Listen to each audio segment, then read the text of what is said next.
वह रहस्यमय साधक स्वप्न के विषय में इतना कुछ वृहद चर्चा हुई, लेकिन एक घटना जो मेरे जीवन को एक बार झकझोर दिया। चूंकि वह घटना स्वप्न से जुड़ी है, इसलिए यहाँ प्रसंगवश वर्णन करना उचित समझा मैंने। यह घटना सन 65 के समय की है। उस समय मैं घोर साधना में रहता था। सारे संसार को भूलकर बस साधना करता रहा। विकट से विकट घटनाएं घटीं, अद्भुत अनुभव हुए जिनका यदाकदा मैं वर्णन करता रहा हूँ। मैं अपने साधना, पूजा और अन्य कार्य से निवृत्त होकर जब सोता था, जब भी मैं गहन निद्रा अवस्था में रहता था, तब ज्यादातर एक ही स्वप्न देखता था। खजुराहो जैसा भव्य मंदिर और उसके पास एक शिव मंदिर है। उस मंदिर से सटा किसी साधक का स्थान, जटाजूट दाढ़ी, गौरवर्ण कषाय वस्त्र, गले में रुद्राक्ष और अन्य रंग की विभिन्न प्रकार की मालाएं पहने एक युवा साधक खड़ा है। ऐसा लग रहा है जैसे वह मुझे बुला रहा है या कुछ कहना चाह रहा है। तभी मेरी नींद अचानक से खुल जाती और सोचता रहता कि यह साधक कौन है, क्यों मुझसे संपर्क करना चाहता है। मैं साधना के द्वारा भी कोशिश करता, लेकिन सफलता नहीं मिलती।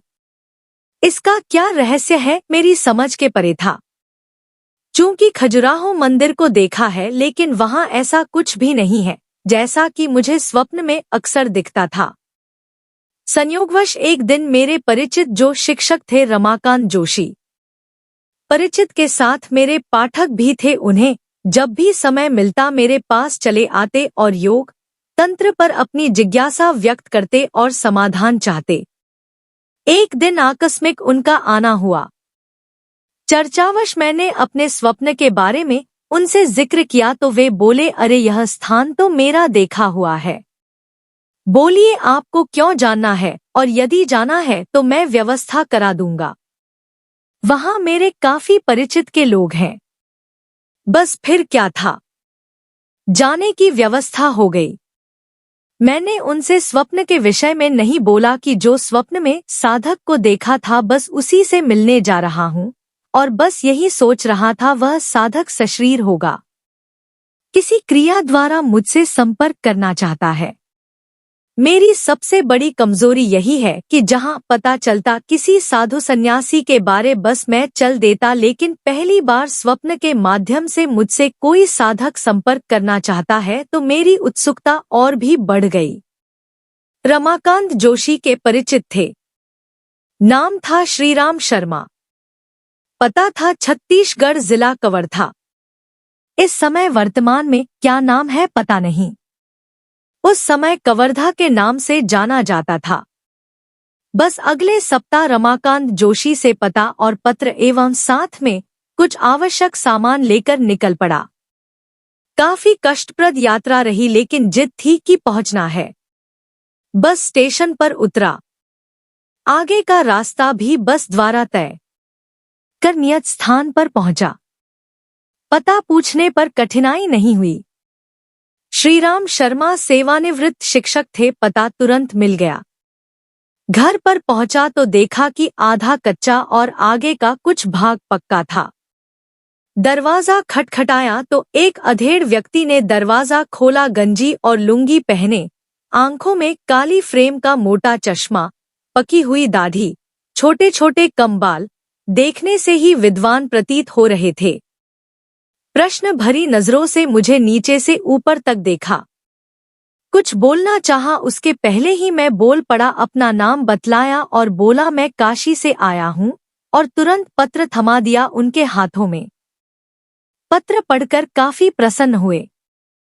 तत्काल कमरे के अंदर ले गए। मैं काफी थका था। उन्होंने पहले स्नान और चाय पान की व्यवस्था की। रमाकांत जी के बारे में पूछा, और जब उन्हें पता चला कि मैं लेखक हूँ, खोजी प्रवृत्ति का हूँ, तो काफी प्रसन्न हुए। बोले क्या जानना चाहते हैं? मैंने स्वप्न वाली बात छुपाकर यही कहा कि मैं यहाँ कोई प्राचीन मंदिर और महल है, बस देखने की इच्छा है। यही उत्सुकता मुझे यहाँ खींच लाई है। श्रीराम शर्मा बोले, मेरा तो यहीं पूरा जीवन बीता। वह तो यहीं पास में है। उसे छोटा खजुराहो भी कहते हैं। चलिए, सायंकाल हो रही है, आप थोड़ा आराम कर लें। रात्रि के खाने की व्यवस्था करता हूँ। बस मैं हूँ और मेरी बूढ़ी पत्नी है। एक बेटा है, बंबई चला गया है, वहीं नौकरी करता है। रिटायर्ड हो गया हूँ, पेंशन मिलता है और थोड़ा बहुत मेरा बेटा मनियार्डर भी कर देता है। उसी से जीवन चल रहा है। जीवन का अंतिम समय बस हम दोनों यही बिताना चाहते हैं। बेटा बुलाता है लेकिन इच्छा नहीं करती जाने की। लेकिन एक चीज मैंने अनुभव की, वह यह कि कमरे में साफ सफाई कम थी। उनकी पत्नी शायद अंदर थी, क्योंकि उनकी आवाज नहीं सुनाई दी मुझे। आगे बोले, कमरे में 2 चौकी थी, उसमें पुरानी दरी बिछी थी। सामने टेबल पर 2-4 किताबें और लालटेन थी। लालटेन होने की वजह से कम रोशनी थी। चारों तरफ सान्य सान्य कर रहा था। होली के बाद गया था, मौसम हल्का गर्म था। हवाएं अपनी गति से चल रही थी।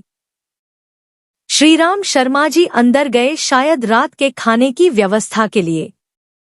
बस यूं ही मैं पुस्तकें पलटने लगा।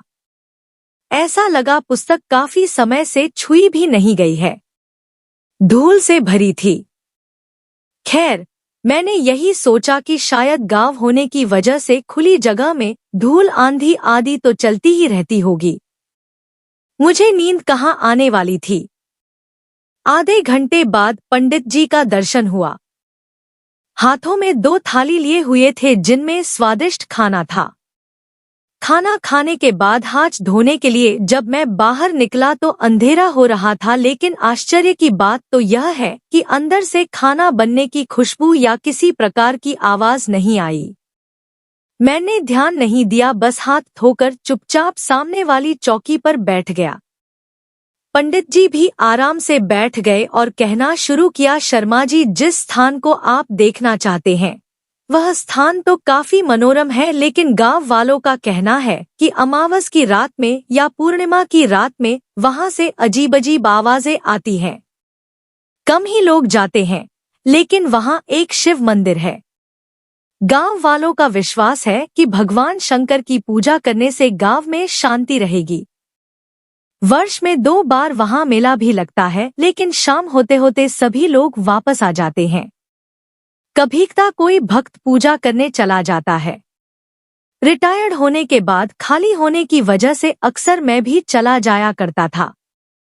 लेकिन एक ऐसा हादसा मेरे साथ हुआ तो फिर कभी जाना नहीं हो सका। मैंने पूछा, कौन सा हादसा, लेकिन वो टाल गए। लालटेन की पीली रोशनी कमरे में फैली थी, लेकिन अंधकार को कम करने में नाकाम थी। जब मैंने पंडित जी की आंखों में देखा तो उनकी आंखों में काफी सूनापन था, जीवंत नजर नहीं आ रहा था। एक बारगी मेरा मन भय से कांप गया। लेकिन करता क्या, इस अनजान जगह में पंडित जी के अलावा मुझे कोई जानता भी नहीं था। पता नहीं क्यों मेरे अंदर एक अजीब सा भय व्याप्त होने लगा, परंतु पंडित जी का इसका आभास नहीं होने दिया। खैर, पंडित जी ने जो कथा सुनाई वह काफी विलक्षण थी। चूंकि वे उस स्थान को देखे थे और उसके इतिहास को भी जानते थे, इसलिए वहां जाने से पहले मैं सारा कुछ जानना चाहता था। पंडित जी ने बतलाया कि आप जहां हैं वहां से 13 किलोमीटर की दूरी पर वह भव्य मंदिर है और राजा का महल यहां पर भोरमदेव मंदिर के नाम से जाना जाता है। वहां पहुंचने का रास्ता काफी बीहड़ है। चारों तरफ जंगली पेड़ पौधे हैं, कच्ची पगडंडी है और काफी उतार चढ़ाव। खेत खलिहानों के बीच से रास्ता है, लेकिन मार्ग के दोनों ओर दूर दूर तक फैली पहाड़ियां, वन और खेत एक ऐसा सुंदर प्राकृतिक दृश्य उपस्थित करती है कि आपका मन मोहित हो जाएगा और आप भोरमदेव मंदिर कब पहुंच जाएंगे पता ही नहीं चलेगा। मैंने पूछा कि इतने घने जंगल और पहाड़ी के बीच मंदिर और महल बनवाने का क्या रहस्य है। पंडित जी बोले, मुझे लगता है कि राजा के गुरु एक विकट साधक थे, उन्हीं के निर्देश पर शायद यह मंदिर बना होगा, लेकिन इसका क्या रहस्य है आज तक किसी को पता नहीं है। जो किंवदंतियां हैं वे यह सुनने को मिलती है वह भी काफी अलग है। पहले मैं मंदिर के बारे में कुछ बतला दूं। यह मंदिर ऊंचे और पहाड़ी स्थल पर एक प्राकृतिक तालाब के पास स्थित है। इसके चारों ओर ऊंची दीवारें बना दी गई हैं। यह भी एक रहस्य है। उस जमाने में अंदर क्या होता था किसी को पता नहीं रहता था। प्रवेश द्वार से आपको मंदिर की ऊंचाई का पता लगेगा। इतना ऊंचा और भव्य मंदिर, आसपास की दीवारों पर उभरी एक एक आकृति आपके दिल और दिमाग को सोचने को कर देगी विवश। इस मंदिर के पास कामकला का प्रदर्शन क्यों? पत्थर पर बड़ी ही खूबसूरती से तरासी गई नर और नारी की नग्न आकृतियां, जो आपके सामने एक प्रश्न चिन्ह खड़ा कर देगी। लेकिन अन्वेषण और शोध के अभाव में प्रामाणिक इतिहास अभी तक उपलब्ध नहीं है। यहाँ मंदिर की दीवारों पर पुरुष और नारी का मिलन और विभिन्न आसनों को दर्शाया गया है, जो कि तंत्र की एक विशेष मुद्रा को दर्शाता है। इसे तांत्रिक साधना की अभिव्यक्ति माना जाता है। लोग इसे ब्रह्मा और शक्ति या पुरुष और प्रकृति का मिलन मानते हैं।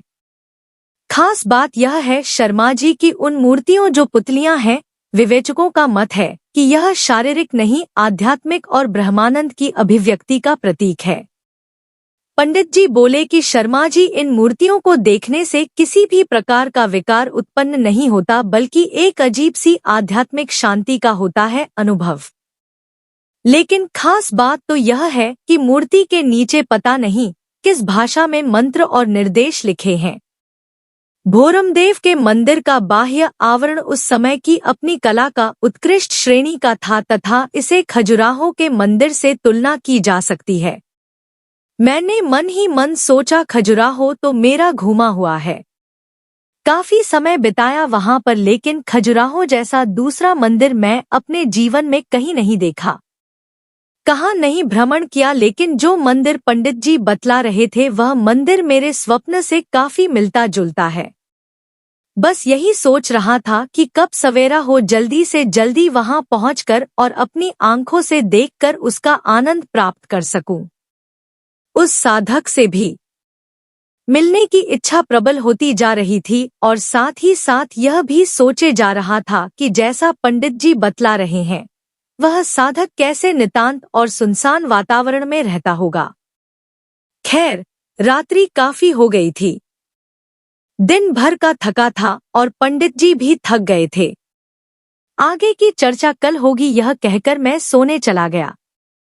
लेकिन रात्रि के तीसरे पहर में मेरी नींद अचानक खुली। प्यास लगी, बगल में लोटे में पानी रखा था, उठकर पानी पिया और सामने की तख्त पर मेरी नजर गई तो एक बारगी चौंक पड़ा मैं। पंडित जी का तख्त खाली था। सोचा, इतनी रात में पंडित जी कहाँ गए होंगे। उठकर देखने की हिम्मत नहीं हुई, बस मन मारकर फिर सोने की कोशिश करने लगा। कब सवेरा हो गया पता ही नहीं चला। जब उठा तो देखा पंडित जी स्नान आदि कर पूजा कर रहे थे। मैं भी उठा, स्नान आदि कर बैठ गया पंडित जी के पास। पंडित जी जब खाली हुए तो कुल्हड़ में गरम गरम चाय ले आए और थोड़ी ही देर में नाश्ता किया एवं मंदिर निकलने का विचार बना रहा था कि तभी एक गहरी सुगंध चारों तरफ फैल गई। किसी ने दरवाजा खटखटाया। पंडित जी तुरंत उठे, अपना चश्मा ठीक करते हुए दरवाजा खोला। मैं भी पलटकर देखने की कोशिश करने लगा। देखा दरवाजे के सामने लगभग 6 फीट का गौरवर्ण, घने काले बाल जो पीछे तक फैले थे, घनी दाढ़ी जो काफी नीचे तक लटकी थी, गले में माला और कषाय वस्त्र से लिपटे हुए एक सन्यासी को। मैं झट से उठ खड़ा हुआ। यह तो वही परिचित चेहरा है जो अक्सर मेरे स्वप्न में दिखता रहता था। मैं तुरंत पहचान गया। मेरे मुंह से एकाएक निकला, अरे आप! मैं तो आपसे ही मिलने आया था। बस मंदिर की तरफ प्रस्थान करने ही जा रहा था। आपको कैसे पता कि मैं यहाँ पर ठहरा हूँ? वह साधाक हंसते हुए बोला, जब मैं स्वप्न के माध्यम से आपसे काशी में संपर्क कर सकता हूँ तो यहाँ क्यों नहीं? आप तो मेरे मेहमान हैं। मैं तो आपको ही लेने यहाँ आया हूँ। मैंने पूछा, आपने कैसे मुझसे संपर्क किया? बोले, मैं कहीं भी किसी से भी संपर्क कर सकता हूँ, स्वप्नाकर्षणी विद्या द्वारा। स्वप्नाकर्षणी विद्या का नाम सुनते ही मुझे लगा जरूर यह परम उच्च कोटि का साधक है। खैर, ज्यादा चर्चा नहीं हो पाई। कभी समय मिलेगा तो जरूर स्वप्नाकर्षणी विद्या के बारे में लिखूंगा। लेकिन एक बात मैंने गौर की। उस सन्यासी को देखकर पंडित जी का चेहरा एकदम सफेद हो गया। वो कुछ बोले नहीं। मैंने उन्हें प्रणाम किया और जरूरी सामान के साथ टार्च हमेशा अपने साथ रखता था लेकर उस रहस्यमय साधक के साथ चल पड़ा। लेकिन यह संतोष रहा कि जिससे मिलने में इतनी दूर से आया था खोजना नहीं पड़ा। मुलाकात हो गई। जब पलटकर देखा तो पंडित जी का दरवाजा बंद हो गया था। खैर, मैंने ज्यादा ध्यान नहीं दिया और उस सन्यासी के साथ पगडंडी के रास्ते चल पड़ा। एक बात मैं जरूर गौर कर रहा था कि जो भी ग्रामीण मिलते केवल मुझे देखते आश्चर्य भरी नजरों से और किसी का भी ध्यान उस आकर्षक सन्यासी पर नहीं जा रहा था। इसका क्या रहस्य था उस समय मैं नहीं समझ पा रहा था। धीरे धीरे गांव खलिहान छूटता चला गया। अब पगडंडी संकरी होती जा रही थी। दोपहर का समय था। मेरे मनोभाव को वह सन्यासी समझ गया। हंसते हुए बोला कि घबराए नहीं, यदि रात हो जाएगी तो मेरी कुटिया में ठहर जाइएगा। मंदिर के नजदीक तालाब के पास है मेरी कुटिया। आपकी सुरक्षा की चिंता है मुझे। आप एकदम न घबराएं। आप तो खुद साधक हैं। महादेव की नगरी काशी निवासी है। मेरा आवश्यक काम है, इसलिए मैंने आपको कष्ट दिया। वह काम आप ही कर सकते हैं और कोई नहीं। इसलिए जब तक आप सुरक्षित काशी नहीं चले जाएंगे तब तक मैं आपके साथ ही रहूंगा। उस सन्यासी के बातों से मुझे काफी आत्मिक बल मिला। माँ को स्मरण कर समय के साथ अपने को छोड़ दिया। सन्यासी आगे बोला, शर्मा जी, जहां आप चल रहे हैं वह स्थान तो अपने समय का काफी रहस्यमय रहा है। 14वीं शताब्दी बस्तर राज्य के वंशज राजा गोपाल देव ने वहां से आकर यहां अपना राज्य स्थापित किया था और मेरे कहने पर यहां उन्होंने अपने महल के सामने यह मंदिर का निर्माण कराया था। क्योंकि मैं शाक्त साधक हूं, राजा मेरे काफी बड़े भक्त थे। मेरी आज्ञा को शिरोधार्य करते थे। उनका वंश नहीं चल रहा था। मेरे अनुष्ठान पूजा से उनका वंश चलने लगा। एक पुत्र और एक कन्या का जन्म हुआ। वे काफी प्रसन्न थे। दक्षिणा स्वरूप यह मंदिर बनवाया। यह मंदिर तंत्र की गुह्य विद्याओं पर आधारित है। अब आप चल ही रहे हैं तो खुद ही देख लीजिएगा। लेकिन 14वीं शताब्दी की बात सुनकर मेरे मन में विचार कौंधने लगे। यह युवा सन्यासी और 14वीं शताब्दी, हो सकता है साधकों की गति मति कौन जाने। मैंने अपने दिमाग पर ज्यादा जोर नहीं दिया, लेकिन सब कुछ रहस्यमय लग रहा था। धीरे धीरे सूर्य पश्चिम की तरफ सरक रहा था। मुझे मंदिर दूर से दिखने लगा था। काफी मनोरम दृश्य था। सूर्य की आभा मंदिर के कलश को चमका रही थी, जैसे स्वर्ण आभा फूट रही हो। जब मंदिर के प्रांगण में पहुंचा तो देखा कि भगवान शिव का भव्य शिवलिंग लगा कि अभी अभी कोई पूजा करके गया हो। महाकाल के साक्षात रूप लग रहे थे। मंदिर का गुंबज काफी ऊंचा था। नंदी विराजमान थे, लेकिन मंदिर काफी जीर्ण शीर्ण हालत में था। प्राचीन होते हुए भी भव्यता में कोई कमी नहीं थी। सन्यासी बोला, राजा गोपाल देव नागवंशी शासक थे। वे परम भक्त और शिव के उपासक थे और इनके कुलदेवता शेषनाग हैं। आइए अंदर चलते हैं। शिव मंदिर के बगल से रास्ता था। आगे बढ़ा और तभी मेरी नजर जगत जननी कालरूपा महाकाली की आदमकद प्रतिमा अट्टहास करती प्रतीत हुई। उनका विकराल रूप देखकर एक बारगी आत्मा कांप उठी। नीचे बलि वेदी पर सूखे हुए रक्त की मोटी पपड़ी जमी हुई थी।